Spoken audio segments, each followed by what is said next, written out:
As Nelson Mandela had once said, education is perhaps one of the most powerful weapons one can use to change the world.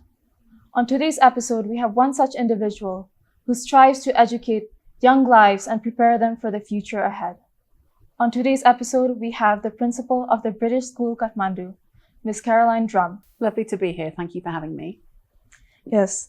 Now, I've come to understand that TBS is always constantly striving for excellence and kindness at the top of the world. And everyone's constantly looking to improve themselves or their surroundings. The first question I would like to ask is, what is TBS looking to improve this year, this new academic semester?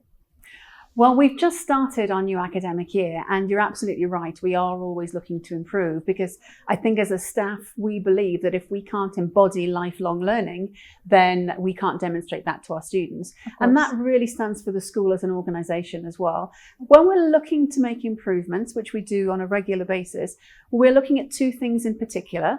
We're particularly looking at our curriculum, and we're also looking at our facilities. Now, there are lots of other things that happen, but those two really have to go hand in hand for us. So anything that we choose to invest in, any improvements that we make, we have to be able to see a real tangible outcome for our students, because that's why we're there. That's the most important thing. I agree. So a good example of that would be we've set a new GCSE in motion this year. So we're going to be doing GCSE photography. And in order to facilitate that, we've built an analogue photography darkroom in our art department, which is absolutely fantastic. And we're really looking forward to giving our students the opportunity to create and develop their own photographs, for example. I think in terms of our facilities, we do quite well for a city school. So there is a restriction on what any city school can do, but we already have our astro and our basketball court, our outdoor court. There are a lot of facilities already there for our students. But what we're really hoping to do this year is to improve our facilities by adding a 25-metre swimming pool. And again, bringing that back to the students. One of the reasons for that is because we want our students to be able to excel in all areas of sport, including swimming, but also swimming is such an important life skill for our children to learn and for our young people to be safe. I agree. So all of those are examples of the sorts of things that we'll be doing to help improve the opportunities that our young people have. One of the really exciting things for our secondary school students, though, the secondary section of the British School Kathmandu, is we're creating a graduation diploma, which is going to be beginning this year and running forward. So we're looking at how we can really help our students to embrace all of the additional opportunities that they have in the school. So of course they do their GCSEs, they do their A-levels, but they also take part in their community activities, they take part in their expeditions, they have additional academic, for example, they might be doing their music exams or something else that would count. And we really want to make sure that they can harness that and make the most of those opportunities, so that by the time they leave our school and they're preparing to go to university, they've had a really broad range of experiences, but they also have their certification that recognises that, and that we can really celebrate with them. That sounds absolutely wonderful. I also heard that TBS does community partner schools, where you aid Nepali schools that are in rural areas, perhaps, and you also help them improve their facilities. Could you tell us a little about how it started and what you're looking towards improving this year? So this is something that's been going on for a very long time. I think the British School Kathmandu has always recognised that it has a role to play in the wider community, and we can't really live in a bubble. We can't be insular. We've got to be looking to the outside and doing our part in helping Nepal as a country, which I think is very important for us as well. And we've tried to create partnerships over a number of years, which have really been something that every person who gets involved can benefit from. This isn't something that we just do for or to other schools, but it's something that we do in collaboration. And there have been some fantastic results from that. So we had a community concert, which we've done for the last few years, where students from one of our community partner schools have come in. They've performed with our students. They've rehearsed over. That sounds really nice. It is lovely, and it's really great to watch the two groups of students who have barriers. So, for example, may have language barriers or may have a different approach to the way their learning works in the standard classroom day. But to be able to come together and really celebrate and perform together on stage in a real partnership, I think has been fabulous. We also try to engage our students a lot in our community partnerships, and that's something we want to get better at.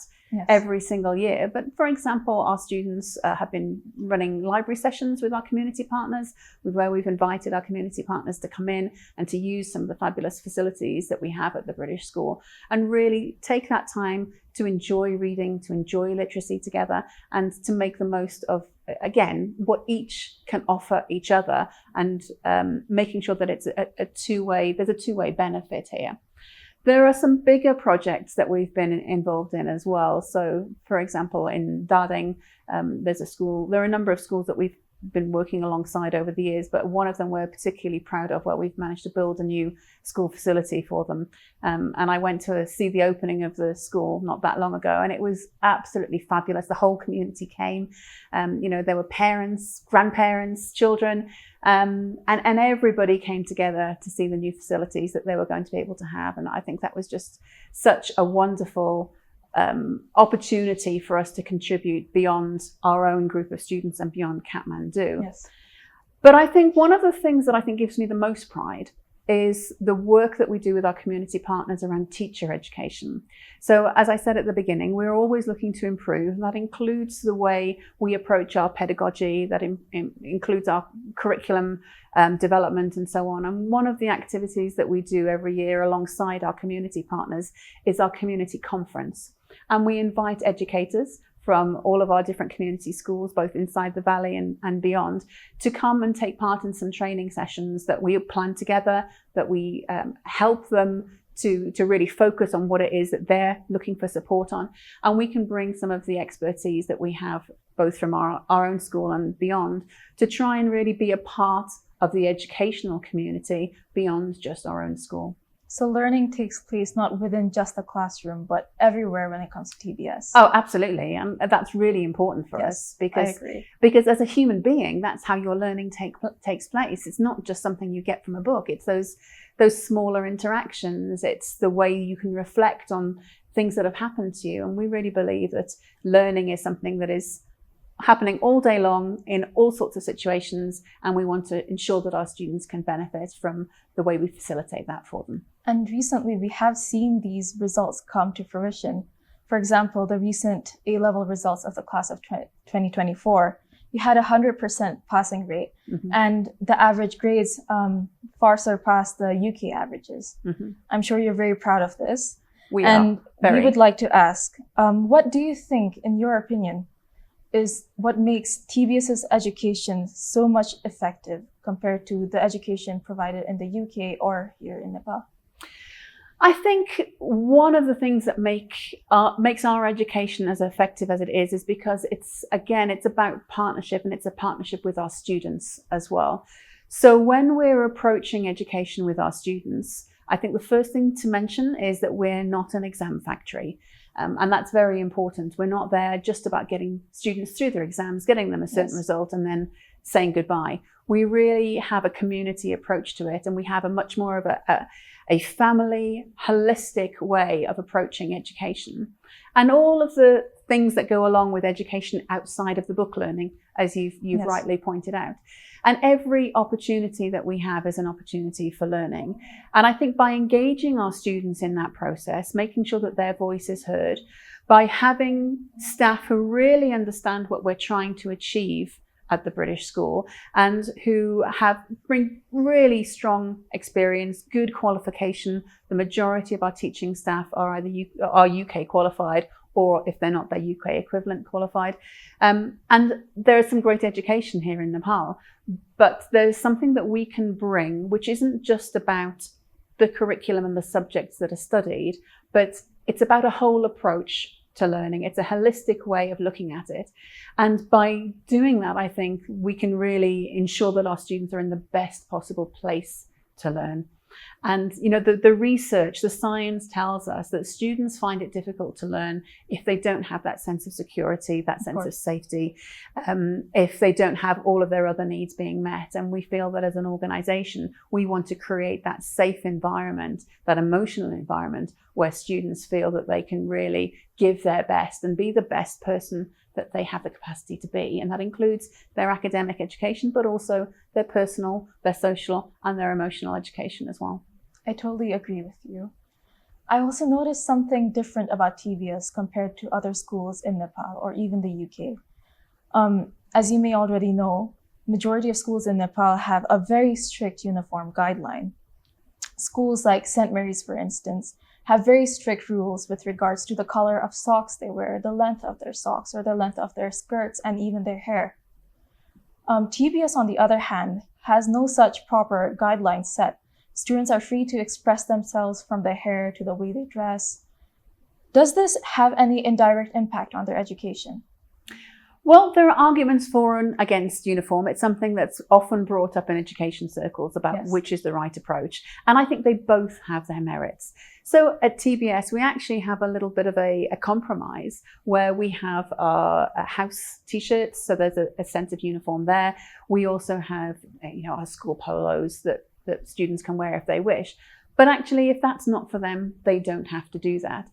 For me, the issue isn't so much about whether students wear a uniform or not, but why it's important to you as a school. Yes. And I think that every school has to ask themselves a question about why is this something that they want to pursue. And for us, we think that there are other ways that we can create what we're looking for at TBS. One of the big arguments around school uniform is that it creates a sense of unity, a sense of community, that real team that everybody's... That is the general idea. It is, but we do that through other ways. So we're not reliant on a uniform to make that happen. There are other reasons as well. A lot of schools say that, it can, for example, diminish bullying if everybody's dressed the same way. Yes. People aren't talking about what they wear. That's also reasonable. Exactly. And that is absolutely a reasonable argument. But again, we feel that in our community, we address those issues in a different way. And we don't feel that we need a uniform to make that happen. Yes. But I think going back to what you were saying about our approach at TBS, and in some ways a UK approach to learning, we are very much around helping people to express themselves. And the way we teach also encourages that. And self-expression, we think, is very important for young people. And they can do that through their uniform. And we have a dress code, so there are limits on what people can wear. But actually encouraging them to be who they really are and to express themselves in their writing, express themselves in the way they answer an exam question, express themselves in the way they present their physical selves in school. We feel that can really be a positive thing if it's nurtured in the right way. Yes. Another key difference that I noticed between TBS and other Nepali schools here could be the sanctions imposed. Mm-hmm. So for example, in the past, Nepal used a lot of corporal punishments, physical punishments like slashing the hands of students with a ruler. Mm-hmm. These days, it's less common, but one cannot say for certain that it doesn't happen anymore. Mm-hmm. More commonly these days, you would find that schools are punishing students by making them stand at the back of the classroom, outside the classroom, or the teacher verbally abusing them. What I would like to ask you about sanctions is, despite the fact that TBS doesn't impose too many strict sanctions compared to like Nepali schools, how does the school still manage to uphold a sense of unity and promote good behavior amongst the youth? For me, it's all about education. And the research, again, tells us that when we're looking at sanctions and rewards in a school environment, the most important aspect is really creating a shared understanding. And the way we approach that at TBS is to help our students to understand what it is expected of them, and most importantly, why. Because doing something just because you're told to do it doesn't really give you any ownership.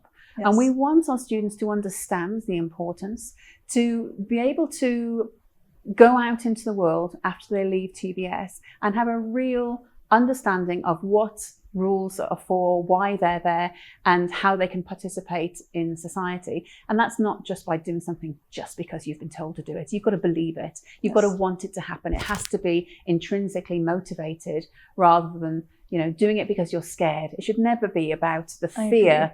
It should be about actually the positive side and what you want to come from that. And, people don't always get it right. Adults don't always get it right. And definitely children don't always get it right. But our approach at TBS is to help them to understand. And when people make mistakes and their behavior isn't, 100% what we're looking for as a school, the important action isn't that they're punished. That actually doesn't solve anything, because we don't want the action that was the problem to be repeated. Yes. So in order to do that, we have to help them to reflect, to understand what went wrong, and to think about their own ownership of that and what they would do if they were in the same situation the next time.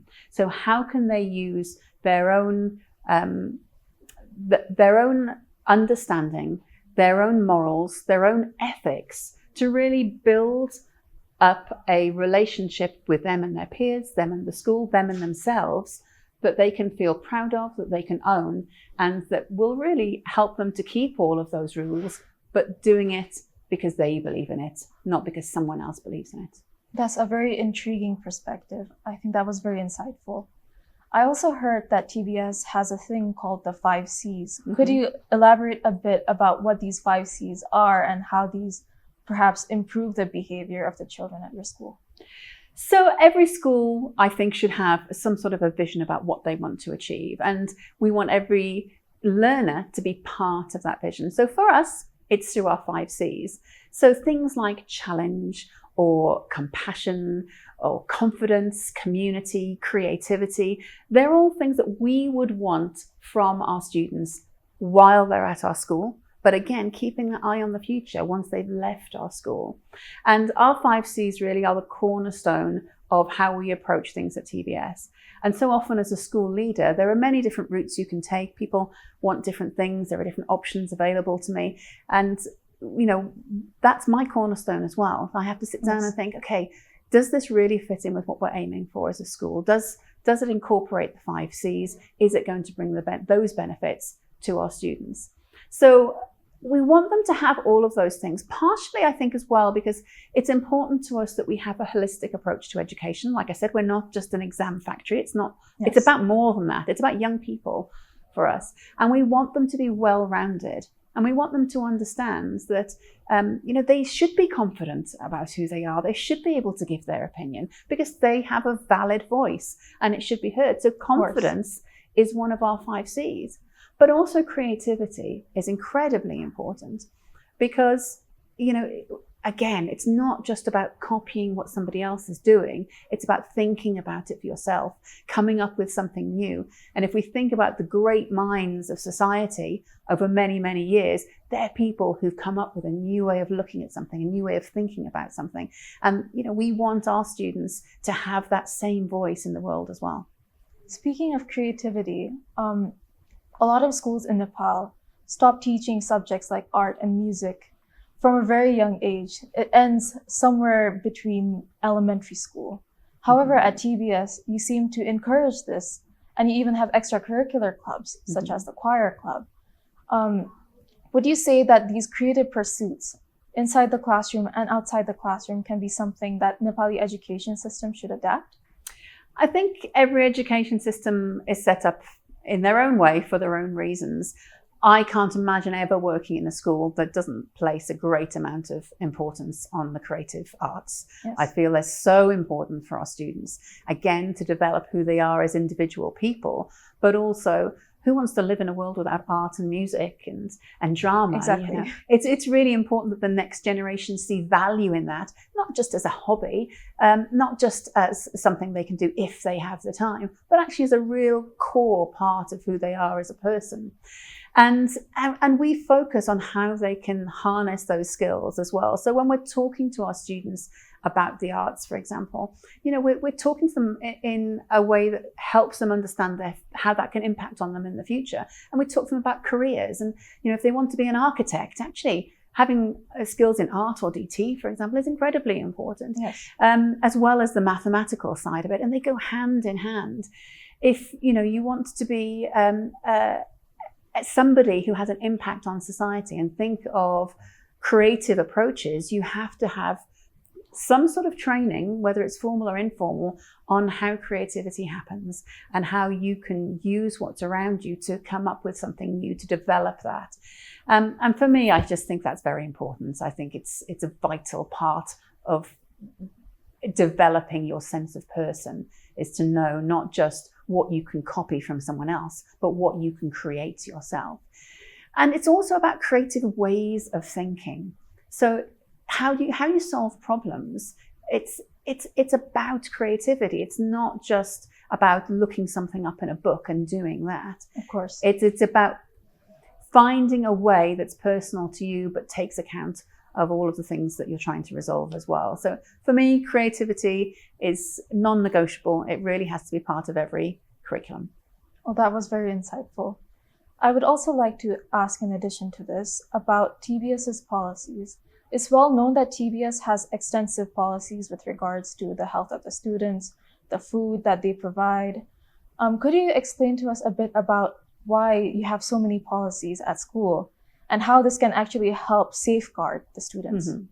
It is important because we want to try and be consistent. And I think that's because for our students, for our teachers, for our staff members, and for our families, one of the innate qualities that everybody is looking for is fairness. And if you don't have a policy about something and you haven't really thought about it, then how can you expect to be fair? Because there's nothing concrete that you're going back to each time. The process of writing those policies is very important to us, not just the outcome. So when we're writing a policy, whether it's about, health and safety and whether or not our contractors should be wearing hard hats and harnesses when they're cutting down trees, or whether it's about, how our children should be presenting themselves when they come to school, we're looking at the best research. We're looking internationally, we're looking beyond ourselves, and we're finding out about what the science says, what the research says, what the academics have been looking at lately. And we're trying to make sure that we're up to date with everything. And that process of finding out what other people are doing, why they're doing it, and what the evidence says is really important in informing the decisions that we make at the British School. So that when we do write a policy, we're coming up with something that we think it's world class, it's state of the art, but also meets the needs of our context. Yes. And, we don't just take something from the UK and try and copy it in our school. That's not very creative, and we're all about creativity. So what we're doing is looking at that good practice from all over the world and saying, well, what does that need to make it relevant to the students at the British School? How do we make that suitable for our context and making those adaptations? And I think the other really important thing, as all of the staff at TBS will tell you, is that policies are not static. It's really important for us that we're reviewing them, and that as things happen, as things change, as maybe we discover we've made a mistake and we could have done something better, we go back and we make sure that our policies reflect that. So it's that, going back to that very first question that you asked, it's that constant cycle of improvement and doing things as well as we can, and never being complacent about the fact that this is done, we've got it, we can stay like this for the rest of our lives, because actually we have to change with the world. Yes. Well, a lot of schools in Nepal are, the rules are very much unspoken. They rely on unspoken laws and rules to regulate the school behavior and daily life. What would you recommend to Nepali schools, especially those just starting out or in the rural areas of Nepal? How do they start forming policies that fit them? Do you have any advice? I think the first thing is to work out what it is that you want to achieve. Why do you need a policy? Why do you want to be clear about something? And it's very hard to argue against clarity, isn't it? If every member of your school community understands what the expectation is, then they have a much better chance of meeting that. And, even in the UK, looking at the UK education system in years gone by, it wasn't always like that. But I think people have really understood that we want everyone to be part of our community. We want them to understand what we're all trying to achieve together. And the only way we can do that is through clarity and communicating something clearly. Just having something that's in my head just really isn't good enough. Would you say there are specific types of policies that are really necessary to implement in the education system? Oh, absolutely. I mean, I think every school needs, first of all, coming down to education, needs to have a teaching and learning policy. Yes. You need to be really clear about what it is you're teaching, why you're teaching it, what your methods are, what your strategies are, so that you can have consistency across all of your classes. It doesn't mean that you don't have creativity as well, but you have those elements that actually are fair, because every student, regardless of which teacher they're in front of, should have the same expectations Yes. for them. So we want consistency in areas like teaching and learning for sure. I think health and safety is very important, and we take safeguarding very seriously at our school. And having a policy that makes it clear about, what the standards of safety are, whether it's things like having a risk assessment in a science lab, whether it's something around child protection, who's responsible for that, so everybody knows what their role is, and also, what the processes are if something goes wrong and how everybody deals with it. So absolutely, health and safety, safeguarding, teaching and learning is incredibly important. But there are so many other things that we could look at. For every school, they've got to say, what's our burning moments, our issue of the moment that we feel we want to be better at and more consistent at, and coming up with a shared process that everybody understands, everybody is clear about, everyone can go back and reference, I think is really important. Aside from those policies, as you may already know, the internet is developing. Children now have access to the internet, and sometimes even their own parents cannot control what they're looking at.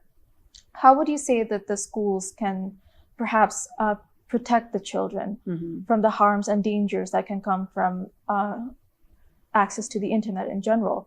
Would you say there should be lessons outside of the formal curriculum to improve media literacy, or any other policies that may help protect the children?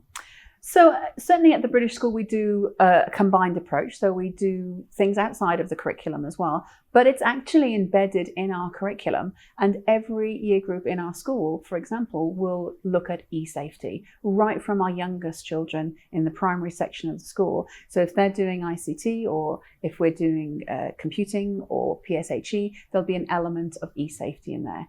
I think you have to recognize that this isn't a new story, that every generation has pushed the boundaries a little bit more and done things that their parents didn't quite understand or know how to control. And that's what part of being a young person is all about.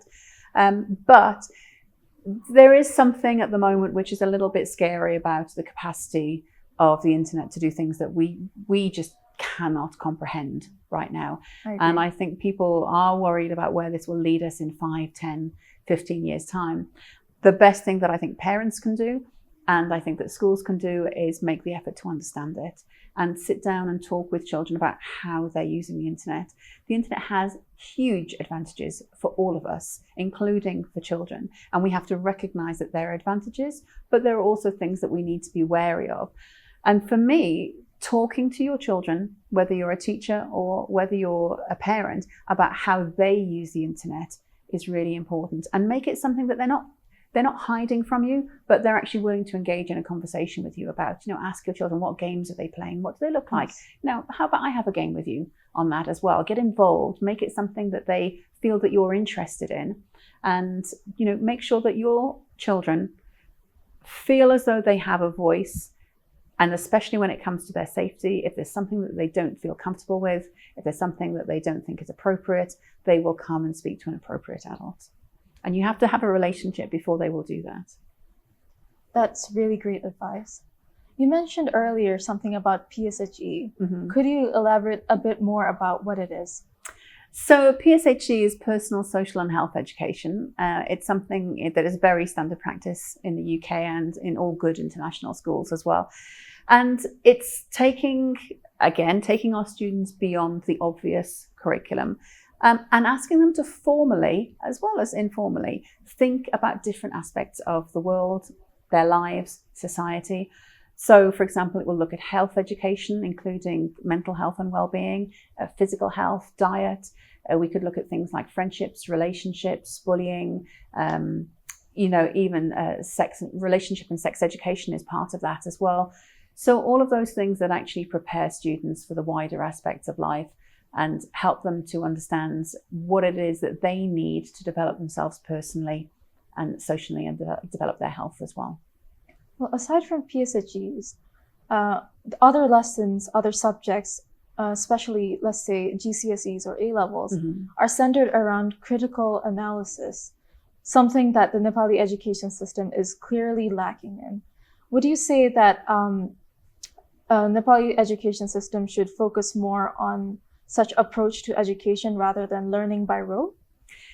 I think that's a question for the Nepali education system to ask itself, as why they're doing things the way they are. Again, that was very common in many parts of the world quite some time ago, but our research, educational researchers have moved forward in their thinking and realized that cannot stand alone.